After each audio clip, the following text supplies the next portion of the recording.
মাগরিবের নামাজের পরে হাসবুনাল্লাহু নি'মাল ওয়াকিল এই দোয়াটা যদি 33 বার করে পাঠ করতে পারে, আল্লাহ পাক নগদে তাকে 4টা পুরস্কার দান করে দেয়। যেরকম সুবহানাল্লাহ। এবং এই পুরস্কারগুলো আপনি নিজের চোখে দেখতে পারবেন যে হাসবুনাল্লাহু নি'মাল ওয়াকিল এই দোয়াটা পাঠ করার কারণে আল্লাহ পাক আপনাকে কি কি বেনিফিট দান করেছে। 1 নম্বরে আল্লাহ পাক আপনার দুশ্চিন্তা, আপনার টেনশন আল্লাহ পাক দূর করে দিবে। আপনি যত বড় দুশ্চিন্তায় থাকেন না কেন, আপনার টেনশন আপনাকে একদম শেষ করে দিচ্ছে। আপনি যদি হাসবুনাল্লাহু নি'মাল ওয়াকিল মানে আল্লাহ আমার জন্য যথেষ্ট, আল্লাহ আমার জন্য অভিভাবক হিসেবে যথেষ্ট, আপনি যদি দোয়া করতে পারেন, আল্লাহ পাক বলেন যে আমি আল্লাহ পাক তার টেনশন, তার দুশ্চিন্তা একেবারে দূর করে দেই। এটা হলো প্রথম নম্বর বেনিফিট। দ্বিতীয় নম্বর বেনিফিট হলো যে এই দোয়াটা যদি কোনো ব্যক্তি নিয়মিত পাঠ করতে পারে, রাসূল সাল্লাল্লাহু আলাইহি ওয়াসাল্লাম বলেন যে আল্লাহ রাব্বুল আলামিন তার বিপদ আপদ বালা মুসিবত আল্লাহ পাক দূর করে দেয়। এটা আল্লাহ পাক নিজেই তার জন্য সাহায্যকারী হয়ে যায়। বিপদ আপদ বালা মুসিবত তার সামনে আর কিচ্ছু রাখে না। আপনি যত হাসবুনাল্লাহু নি'মাল ওয়াকিল পাঠ করবেন, তত আল্লাহ পাক আপনার সামনে থেকে বিপদ বালা মুসিবত দূর করে দিবে। এটা হলো 2 নম্বর।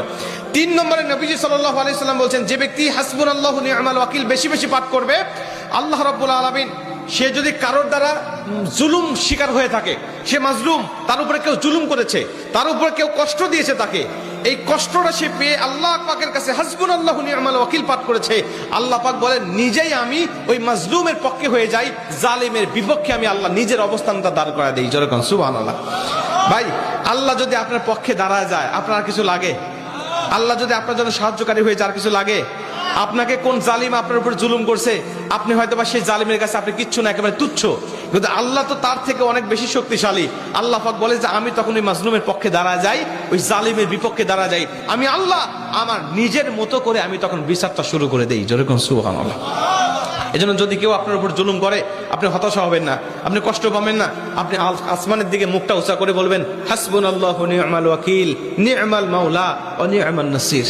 আপনি এই দোয়াটুকু শুধু পাঠ করবেন, দেখবেন যে আল্লাহ পাক আপনার সব হতাশা, সব দুশ্চিন্তা, সব টেনশন আল্লাহ পাক মুহূর্তের মধ্যেই আল্লাহ পাক আপনার দূর করে দিয়েছে। যেরকম সুবহানাল্লাহ। এবং 4 নম্বরে রাসূল সাল্লাল্লাহু আলাইহি ওয়াসাল্লাম বলছেন যে তাকে আল্লাহ পাক দুনিয়া এবং আখিরাতের কল্যাণগুলো আল্লাহ পাক তাকে দান করে দেয়। দুনিয়াতে যত কল্যাণ, যত খারাপই আছে এগুলো দূর করে দেয়, কল্যাণগুলো আল্লাহ পাক দান করে দেয়। আবার আখিরাতের যত কল্যাণ লাগবে আপনার সব কল্যাণগুলো আল্লাহ পাক আপনাকে দান করে দিবে।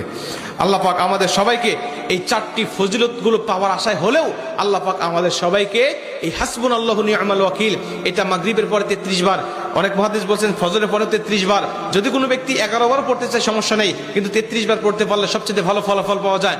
আপনারা অধিকাংশ 33-এর অধিক পড়লেও কোনো সমস্যা নেই। এক কথায় যে ব্যক্তি হাসবুনাল্লাহু নি'মাল ওয়াকিল বেশি বেশি পাঠ করবে, আল্লাহ পাক তাকেই এই ফজিলতগুলো দান করবে। যেরকম সুবহানাল্লাহ। যতগুলো আমলের কথা বলা হয়েছে আল্লাহ পাক আমাকে সহ সবাইকে আমল